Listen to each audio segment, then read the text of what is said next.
Dear students, good morning. আজকে Indian জিওগ্রাফির প্রথম class এবং ভারতের যে পলিটিক্যাল ম্যাপ, পলিটিক্যাল হিস্ট্রি এবং পলিটিক্যাল জিওগ্রাফি এগুলো নিয়ে চর্চা। হিস্ট্রি কেন বলছি, কারণ এই যে ভারতের ম্যাপটা গড়ে উঠেছে এর পেছনে একটা হিস্ট্রি আছে। এই যে তোমরা 28টা স্টেট এবং 8টা ইউনিয়ন টেরিটরি সেগুলো দেখা যাচ্ছে, এগুলোর পিছনে একটা হিস্ট্রি আছে। সেই সঙ্গে জেনারেল কিছু ইন্ডিয়ান জিওগ্রাফির ইনফরমেশান আছে, এরিয়া ভিত্তিক কিছু জেনারেল ইনফরমেশান যেগুলো কাজে লাগবে অবশ্যই। ফিজিওগ্রাফি সেটা আলাদা করে দেখা যেতে পারে, ফিজিক্যাল যে অবস্থা ভারতের, হিমালয় বা পেনিনসুলার ইন্ডিয়া, তো এগুলো সমস্ত কিছু নিয়ে ম্যাপে এই নোটসের চর্চা করা হবে এবং সেই সঙ্গে এখানে কিছু এমসিকিউস আছে যেগুলো প্র্যাকটিস হবে। তো চলো ক্লাসটায় জুড়ে থাকো প্রথম থেকে শেষ পর্যন্ত। তোমাদের প্রথম ম্যাপ রিডিং করানো হবে এবং ম্যাপ রিডিং খুব গুরুত্বপূর্ণ জিওগ্রাফির জন্য। তো প্রাথমিকভাবে আমরা ভারতকে যদি দেখতে চাই, দেখব ভারতে কিছু অক্ষরেখা এবং দ্রাঘিমা রেখার বিস্তার ঘটেছে, বন্টন ঘটেছে, এবং যেগুলো দেখে আমরা কিন্তু ভারতের অবস্থান নির্ণয় করতে পারব। তো প্রথমত অবস্থান নির্ণয় করার জন্য আমাদের দেখতে হবে যে ভারত কোথায় অবস্থিত। আমরা একটা দেখতে পাচ্ছি সোজা সোজা ভারতকে দুই ভাগে ভাগ করেছে একটা রেখা, যে রেখাটা আমরা জানি ভারতের মাঝখান দিয়ে গেছে এবং এটা 23.5 ডিগ্রি উত্তর, যেটাকে কর্কটক্রান্তি রেখা বলি, টপিক অফ ক্যান্সার। এবং এটা কোন কোন রাজ্য দিয়ে গেছে সেটা ডিসকাস হবে পরে, কিন্তু তার আগে আমরা দেখব ভারতে আরেকটা রেখা গেছে মাঝখান দিয়ে, এবং এই রেখাটা কিন্তু কোনো বিশেষ রেখা নয়। এই রেখাটা ভারত থেকেই প্রমাণ সময় নির্ধারণের জন্য টানা হয়েছে। রেখাটা হলো 82 ডিগ্রি 30 মিনিট পূর্ব, এবং এই রেখাটার নাম ভারতের প্রমাণ সময় বা আইএসটি, ইন্ডিয়ান স্ট্যান্ডার্ড টাইম। এই স্ট্যান্ডার্ড টাইমের রেখাটা ধরেই ভারতের প্রমাণ সময়টা নির্ধারণ করা হয়।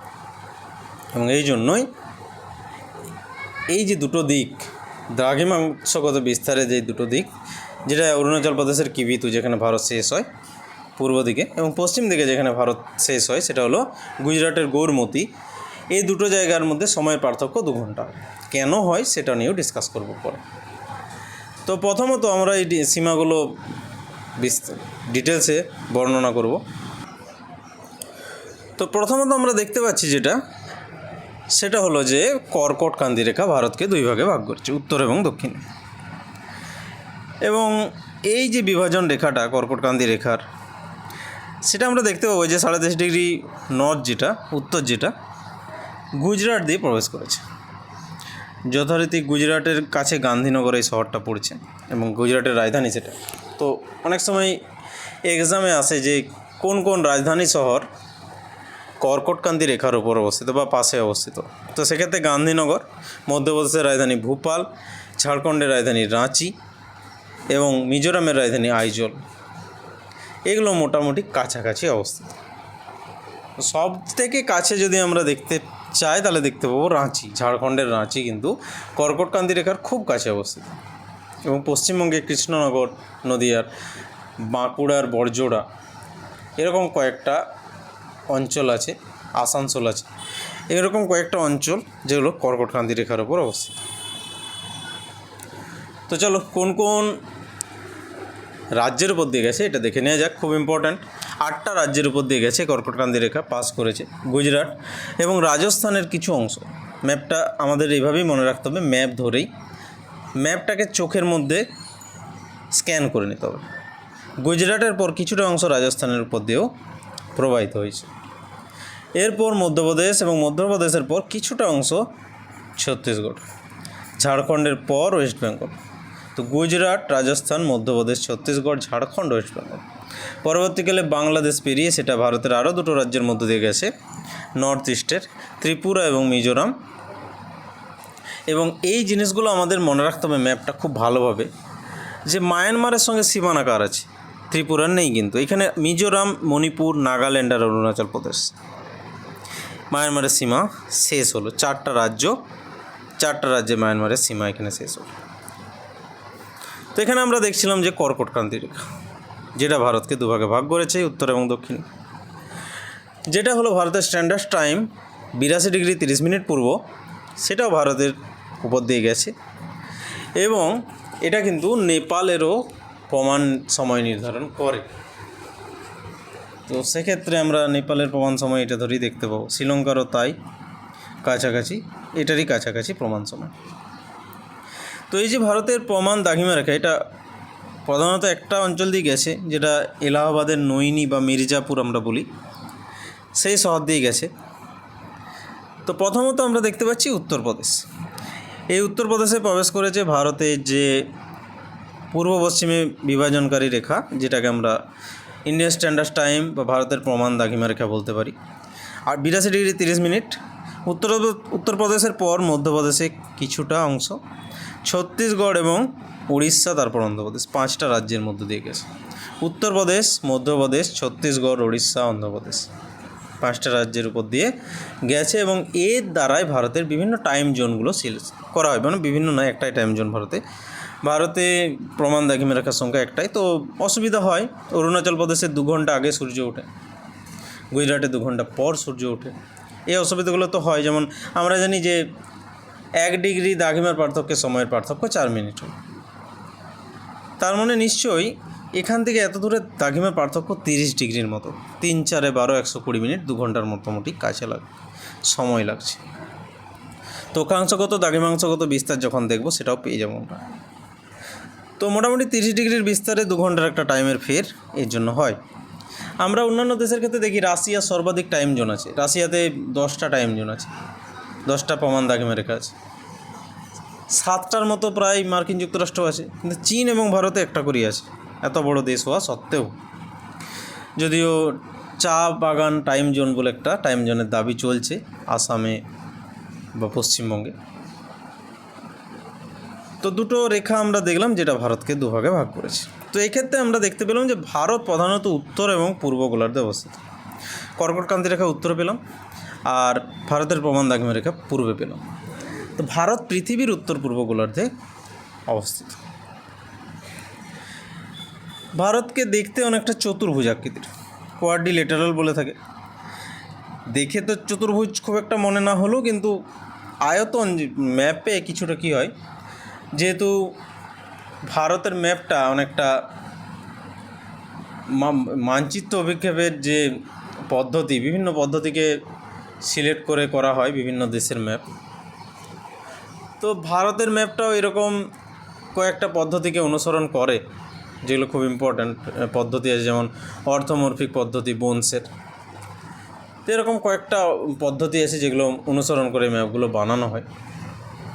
এই মুহূর্তে মনে পড়ছে না ঠিক পদ্ধতিটা কি।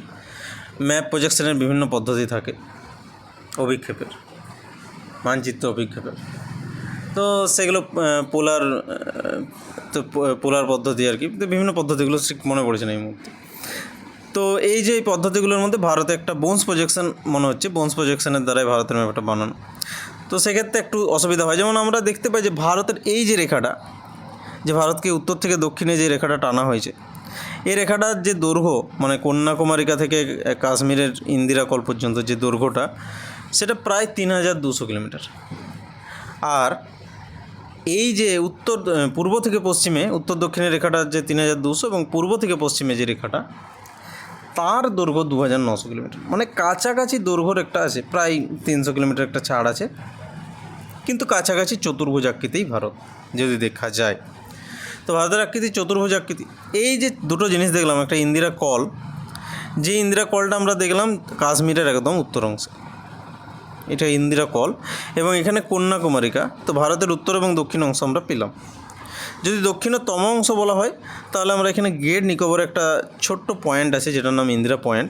তো ভারত ইন্দিরা কলে শুরু এবং ইন্দিরা পয়েন্টে শেষ আমরা বলতে পারি, সেটা আমরা পাবো। কিন্তু মেনল্যান্ডের ক্ষেত্রে ইন্দিরা কল এবং কন্যাকুমারিকা। পূর্ব পশ্চিমে বলা আছে যে গোরমতি গুজরাটের, এবং অরুণাচল প্রদেশের কিবিতুতেই প্রথম সূর্য ওঠে, সূর্যোদয় হয়, এবং গোরমতিতে সূর্যের অস্ত হয় শেষ ভারতে। সময়ের পার্থক্য যদি বলা হয় তাহলে যে দাঘিমা অনুযায়ী সময়ের পার্থক্যটা চেঞ্জ হতে থাকে। যেমন দীর্ঘতম দিন হয় লাদাখের লেতে, দীর্ঘতম দিন এবং দিনের পার্থক্য যেটা হয়, যেমন গ্রীষ্মকালে লাদাখে 5 ঘন্টা বেশি সময় ধরে দিন থাকে, আবার শীতকালে দিনের যে পরিমাণটা 5 ঘন্টা কম হয়। কেরালা যেহেতু নিরক্ষরেখার কাছাকাছি অবস্থিত, কেরালার ক্ষেত্রে একটু আলাদা হয়। কেরালাতে সেই সময়টাই প্রায় আধ ঘন্টা বা 45 মিনিটের কাছাকাছি হবে। কেরালায় দীর্ঘতম দিন বা স্বল্পতম দিনের পার্থক্য খুব একটা দেখা যায় না। তো আমরা এখানে ছিলাম যে ভারতের আকৃতিতে। এরপর ভারতের যে অক্ষাংশগত বিস্তার, মোটামুটি ভারত শুরু হচ্ছে 8°4' থেকে। এই যে এটা তামিলনাড়ুর কন্যাকুমারিকা, এর যে অক্ষাংশ এটা হলো 8°4', মানে নিরক্ষরেখার কাছাকাছি অবস্থিত। এবং ভারত শেষ হচ্ছে অক্ষাংশগত দিক থেকে 37°6', যেটা ইন্দিরা কল কাশ্মীরে, যেটা এখন পিওকেতে আছে। তো ভারত এখানে 37.6 শেষ হচ্ছে। তাহলে আমরা দেখতে পাচ্ছি যে ভারতে দু ধরনের জলবায়ু আছে। একটা দক্ষিণ ভারতের আলাদা জলবায়ু, যেখানে 8°4' থেকে শুরু হচ্ছে, সেখানের জলবায়ুটা অনেকটা নিরক্ষীয় জলবায়ু, ঘেঁষা। তো সেটাকে আমরা অনেকটা বলতে পারি উষ্ণক্রান্তীয় জলবায়ু। এবং এই যে উপরটা, এটা হচ্ছে উপক্রান্তীয় জলবায়ু, সাব ট্রপিক্যাল। নিচেরটা কিন্তু ট্রপিক্যাল। সাব ট্রপিক্যাল অর্থাৎ কিছুটা হলেও তাপমাত্রার হেরফের আছে ক্রান্তীয় থেকে। তো এরপর আমরা দ্রাঘিমাংশগত বিস্তার যদি দেখি, এখানে 68°7' থেকে 97°25', এরকম একটা বিস্তার এখানে আমরা দেখতে পাই। 68 থেকে 97। অরুণাচল প্রদেশের দ্রাঘিমা হলো 97°25'। এই যে দ্রাঘিমাংশগত বিস্তার আমরা দেখতে পাই, এই বিস্তারটা ভারতের পূর্ব পশ্চিমে। এবং ভারতের এই বিভিন্ন রাজ্যগুলোর রাজধানী তোমরা দেখে নেবে, এগুলো আর বলার কিছু নেই। কেন্দ্রশাসিত অঞ্চল হিসাবে নতুন যেটা গড়ে উঠেছিল সেটা হলো দমন, দিউ এবং দাদরা নগর হাভেলি, যেটাকে একই সঙ্গে দুটো কেন্দ্রশাসিত অঞ্চলকে এক করা হয় এবং নতুন এটার একটা কেন্দ্রশাসিত অঞ্চলে পরিণত করা, এবং দমন তার রাজধানী করা হয়। এর আগে 2019 সালের 31শে অক্টোবর সর্দার বল্লভভাই প্যাটেলের জন্মদিনে কাশ্মীরকে দুই ভাগে ভাগ করা হয়েছিল। 370 তুলে দেওয়া হয় আর্টিকেল, এবং এই কাশ্মীর দুভাগে ভাগ হয়, একটা লাদাখ এবং একটা জম্মু কাশ্মীর। ইউনিয়ন টেরিটরিতে ভাগ করা হয় দুটোকে। লাদাখ সেটা ভারতের সর্ববৃহৎ কেন্দ্রশাসিত অঞ্চল, সব থেকে বড়, এবং সব থেকে ছোট যেটা কেন্দ্রশাসিত অঞ্চল সেটা হলো লক্ষদ্বীপ বা লাক্ষাদ্বীপ। রাজ্য হিসেবে যদি দেখা যায়, রাজস্থান সব থেকে বড়, এবং সব থেকে ছোট হলো গোয়া যে রাজ্যটা, সেটা হলো সব থেকে ছোট রাজ্য। ক্রম যদি আমরা দেখি, রাজস্থানের পরে আমরা দেখতে পাবো মধ্যপ্রদেশ, নিচেই আছে। 2 নম্বরে আছে আয়তনের দিক থেকে মধ্যপ্রদেশ, এবং মহারাষ্ট্র আছে আয়তনের দিক থেকে তৃতীয়। এরপর উত্তরপ্রদেশ। তো পরপর যে 4টা রাজ্য আমরা দেখতে পাচ্ছি, রাজস্থান, মধ্যপ্রদেশ, মহারাষ্ট্র, উত্তরপ্রদেশ, আয়তনের দিক থেকে পরপর 4টা রাজ্য বৃহৎ। এবং আমরা আমাদের রাজ্য যদি দেখতে যাই, পশ্চিমবঙ্গ, সেটা আছে 14তম। কিন্তু জনসংখ্যার দিক থেকে যদি দেখতে যাই, তো প্রথমেই আসবে উত্তরপ্রদেশ, ইউপি। সেকেন্ড থাকছে মহারাষ্ট্র, উত্তরপ্রদেশ, মহারাষ্ট্র, এবং পশ্চিমবঙ্গের যে স্থান সেটা হলো চতুর্থ, বিহারের পরই। তো উত্তরপ্রদেশ, মহারাষ্ট্র, বিহার এবং পশ্চিমবঙ্গ জনসংখ্যার দিক থেকে এই 4টি আছে। এখানে কিছু বাউন্ডারি আছে, বর্ডার আছে, ইন্টারন্যাশনাল বর্ডার আমরা দেখতে পাচ্ছি। ভারতের উত্তর দিকে চীন আছে, চায়না, এবং উত্তর পশ্চিমে আফগানিস্তান, পশ্চিম দিকে পাকিস্তান, এবং পশ্চিমে আরব সাগর আছে।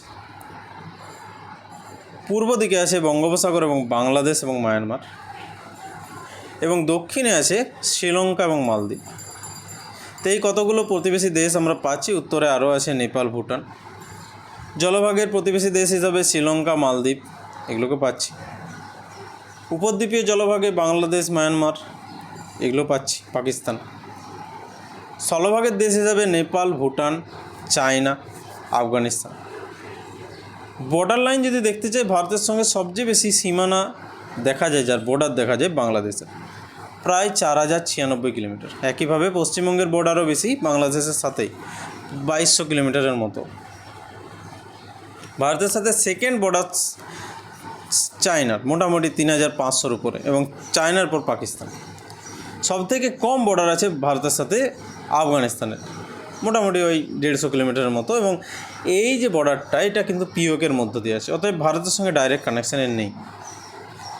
ভুটান তারপর আছে 600 কিলোমিটার মতো, নেপাল প্রায় 1000 কিলোমিটারের উপর, মায়ানমারেরও বর্ডার আছে কিছুটা। তো মোটামুটি সবথেকে কম আফগানিস্তান এবং ভুটানের আছে, বাকি সমস্তদের বর্ডার বেশি আছে, স্থলভাগের বর্ডার। তো এইভাবে কিছু পয়েন্ট এখানে ডিসকাস করা, এখানে কতগুলো রাজ্য দেখা যেতে পারে, যেমন গুজরাট, রাজস্থান, পাঞ্জাব, জম্মু কাশ্মীর এবং লাদাখ, এগুলো মিলে পাকিস্তানের বর্ডার শুরু। পাকিস্তানের বর্ডারে 5টা রাজ্য আমরা, মানে 4টা রাজ্য আর একটা ইউনিয়ন টেরিটরি দেখতে পাই। আফগানিস্তানের বর্ডারে শুধুমাত্র পিওকে বা লাদাখের অংশটা আমরা দেখতে পাবো। এরপর চায়নার সঙ্গে বর্ডারে লাদাখ, হিমাচল প্রদেশ, উত্তরাখণ্ড, সিকিম, অরুণাচল প্রদেশ, চায়নার বর্ডার এগুলো আমরা পাবো। লাদাখ, হিমাচল, উত্তরাখণ্ড, সিকিম, অরুণাচল প্রদেশ। মায়ানমারে অরুণাচল, নাগাল্যান্ড, মিজোরাম, মণিপুর। অরুণাচল, নাগাল্যান্ড, মণিপুর, মিজোরাম, 4টা পাবো।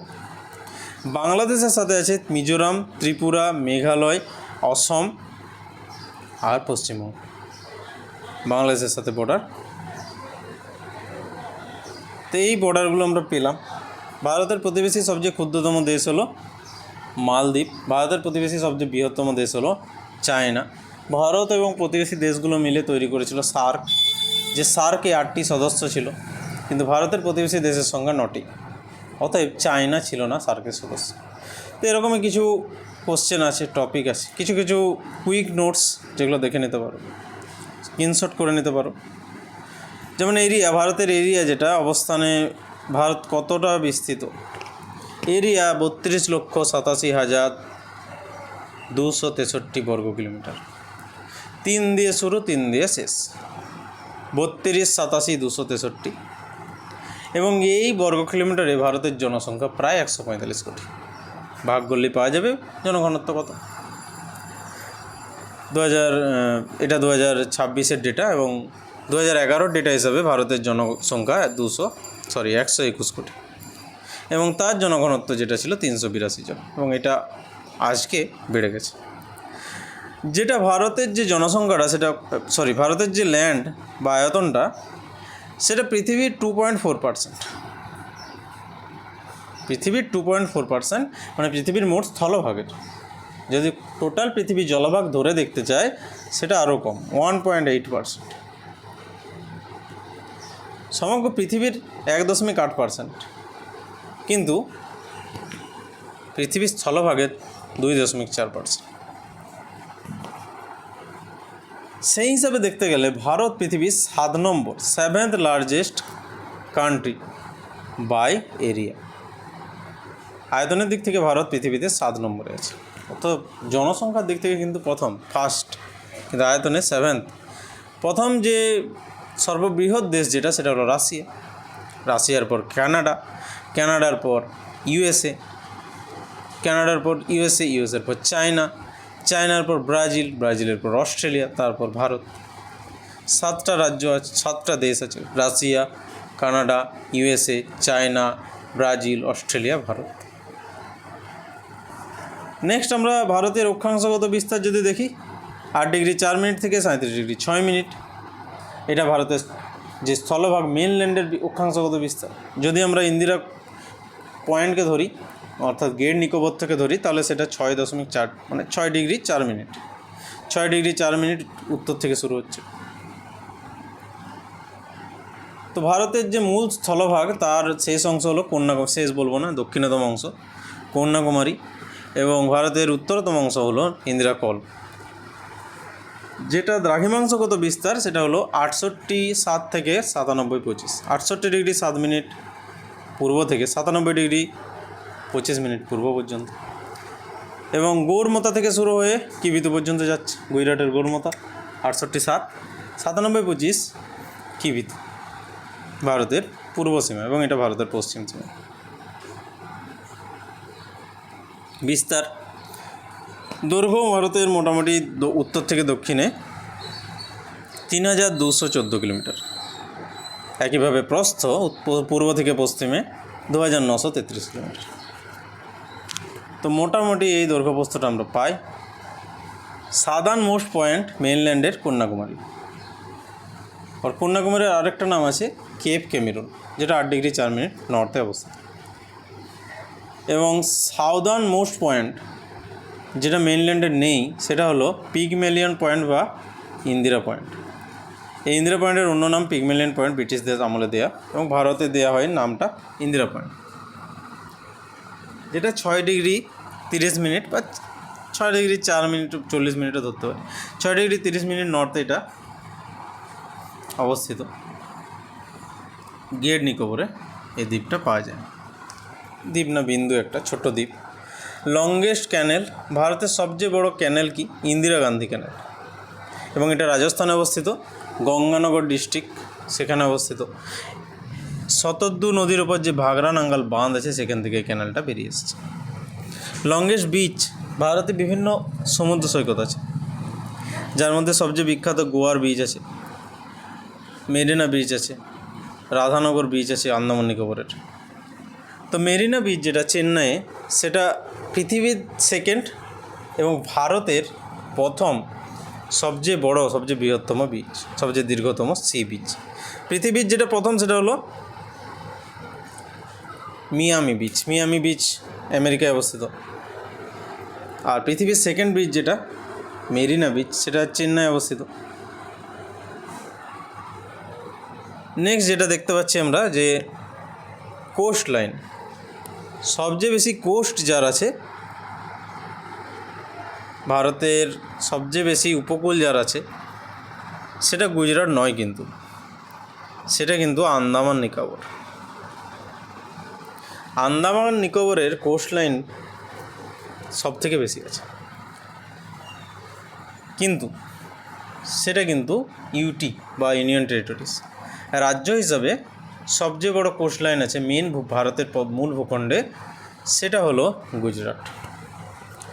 যদিও আমি মনে করি এভাবে মেনল্যান্ড বা মূল ভূখণ্ড এভাবে বিচার করা ঠিক নয়, কারণ ভারতের মূল ভূখণ্ড যদি বলা হয় সবটাই, আন্দামান নিকোবরও, লক্ষদ্বীপও, তো সমস্ত কিছুই মূল ভূখণ্ড। জলভাগ দ্বারা পৃথক করাটা ঠিক নয়, সমস্তটাই ভারতের মূল ভূখণ্ড এবং সমস্তটাই ভারত।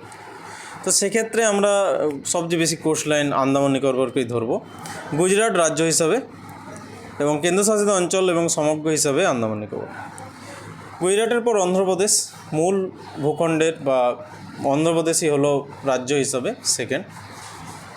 থার্ড নম্বরে আমরা যদি যাই তাহলে দেখতে পাবো কোস্ট লাইন যার বেশি আছে, থার্ড নম্বরে মহারাষ্ট্র, এবং মহারাষ্ট্রের পর কেরালা, কেরালার পর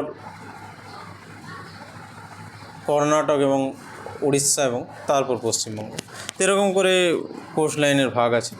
টোটাল কোস্ট লাইনের দৈর্ঘ্য 7,116 কিলোমিটার, এবং এই 7,516 কিলোমিটার কোস্ট লাইন, যার মধ্যে 6,100 কিলোমিটার মোটামুটি মেনল্যান্ডে আছে। এটা আরও বেশি আছে ক্যালকুলেটে, মানে বর্তমানে দেখা যায় যে প্রায় 11,000 কিলোমিটারের মতো কোস্ট লাইন ভারতে, আর যার বেশিরভাগটাই আন্দামান নিকোবরে অবস্থিত। যাই হোক, ল্যান্ড ফ্রন্টিয়ার্স যেটাকে আমরা বলতে পারি সীমানা, ভারতের সীমানার মধ্যে 15,200 কিলোমিটার হচ্ছে সীমানা, এবং এই 15,200 কিলোমিটার যে সীমানাটা আছে ভারতের, সব থেকে বেশি বাংলাদেশের সঙ্গে সীমানা আছে। যেমন 4,053 কিলোমিটার এখানে দেওয়া আছে, কোথাও কোথাও 4,096 কিলোমিটার দেওয়া আছে। China 3,380 kilometre, Pakistan, Nepal, Myanmar, Bhutan 605 kilometre, Afghanistan 88 kilometre, প্রায় 100 কিলোমিটার মতোই আছে। তো এরকম মেন ভূখণ্ড, মূল ল্যান্ডের যে মূল ভূখণ্ডে সীমানা, যেটা ল্যান্ড বাউন্ডারি, সেটা 15,200 কিলোমিটার। ভারতের একটা অ্যাক্টিভ ভলকেনো হচ্ছে ব্যারেন আইল্যান্ড, ব্যারেন দ্বীপপুঞ্জ, এবং এটা ব্যারেন যে দ্বীপপুঞ্জটা, সেটা আমরা দেখতে পাই যে নর্থ আন্দামানের স্যাডেল পিক আছে, আন্দামানের সর্বোচ্চ শৃঙ্গ, এবং এই স্যাডেল পিকটার কাছেই আমরা ব্যারেন আইল্যান্ডও দেখতে পাই। মিডল আন্দামানে আমরা দেখতে পাই যে আন্দামানের রাজধানী পোর্ট ব্লেয়ার সেটা আছে, এবং সেখানেও একটা সুপ্ত মৃত আগ্নেয়গিরি বলতে পারি আমরা, নারকোন্ডাম, সেটাও আছে, দ্বীপ আছে আগ্নেয়গিরির একটা। অ্যাক্টিভ ভলকেনো ভারতের একটি, সেটা হলো ব্যারেন। লার্জেস্ট কেভ, ভারতের সবচেয়ে বড় গুহা কোনটা? ক্রেম লিয়াত প্রা, জয়ন্তিয়া পাহাড়ে আছে মেঘালয়ের। ক্রেম লিয়াত প্রা হলো সবচেয়ে বড় গুহা, এবং এটা একটা চুনা পাথরের কাস্ট অঞ্চলের গুহা। পশ্চিমবঙ্গে গুহা আছে বক্সা ডুয়ার্সে, যেখানে সবচেয়ে বেশি বৃষ্টিপাত হয়, কার্স্ট অঞ্চল বৃষ্টিপাত বেশি হয়। লার্জেস্ট প্লেটো ডেকান প্লেটো, ভারতের সবচেয়ে বড় যে মালভূমি সেটা হলো দাক্ষিণাত্যের মালভূমি, এবং এটা একটা লাভা গঠিত মালভূমি। ক্রিটেসিয়াস যুগের বিদার অগ্নুদ্গমের ফলে সৃষ্টি হয়েছিল, ব্যাসল্ট শিলায় গঠিত, এবং এর ফলে এখানে যে মাটিটা পাওয়া যায় কৃষ্ণ মৃত্তিকা, ব্ল্যাক কটন সয়েল বলা হয় বা রেগুর মাটি বলা হয়। ভারতের মাঝখান দিয়ে টপিক অফ ক্যান্সার বা কর্কটক্রান্তি রেখা গেছে, যেটা 23.5 ডিগ্রি উত্তর, এবং এটা 8টা স্টেট যেটা বলেছিলাম, গুজরাট, রাজস্থান, মধ্যপ্রদেশ, সবচেয়ে বেশি মধ্যপ্রদেশের মধ্য দিয়ে গেছে, ছত্তিশগড়, ঝাড়খণ্ড, ওয়েস্ট বেঙ্গল, ত্রিপুরা কম গেছে, এবং মিজোরাম। ইন্ডিয়ান স্ট্যান্ডার্ড মেরিডিয়ান, যেটা IST বা ISM বলা হয়, ইন্ডিয়ান স্ট্যান্ডার্ড টাইম যেটাকে ধরে করা হয়, সেটা 82 ডিগ্রি 30 মিনিট বা 82.5 ডিগ্রি পূর্ব একটা দ্রাঘিমা। এটা পাস করেছে নৈনি, এলাহাবাদের নৈনির কাছ দিয়ে বা মির্জাপুর ডিস্ট্রিক্ট দিয়ে, প্রয়াগরাজের কাছেই, মির্জাপুর শহর দিয়ে। This longitude also detects time in Sri Lanka and Nepal, Sri Lanka আর নেপালের যে সময় সেটা দিয়ে এটা দিয়ে নির্ধারণ করা হয়। মানে ভারতের সময় যা শ্রীলঙ্কা নেপালের সময়ও প্রায় একই, তো এটা দিয়ে নির্ধারণ করা হয়। তো এখানে ভারতের কিছু ডেসক্রিপশান ছিল, জেনারেল ডেসক্রিপশান প্রথম ভিডিওটাতে, এবং নেক্সট ভিডিওটাতে থাকবে ফিজিওগ্রাফি বা ফিজিক্যাল জিওগ্রাফি অফ ইন্ডিয়া। এই ফিজিক্যাল জিওগ্রাফি যেটা খুব বড় ক্লাস হবে একটা, এবং ফিজিক্যাল জিওগ্রাফিতে অনেক রকম কোশ্চেন আসে বিভিন্ন এক্সামে।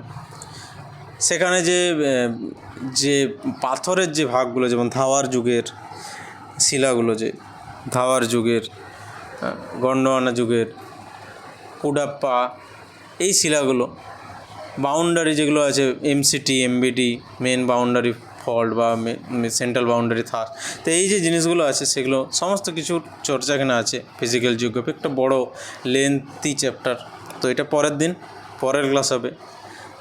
এই ভিডিওটা কেমন লেগেছে তোমাদের অবশ্যই কমেন্ট বক্সে জানিও, যদি কোনো সাজেশন দেওয়ার থাকে অবশ্যই দেও, এবং উৎসাহ দেওয়ার জন্য অবশ্যই সাবস্ক্রাইব করো।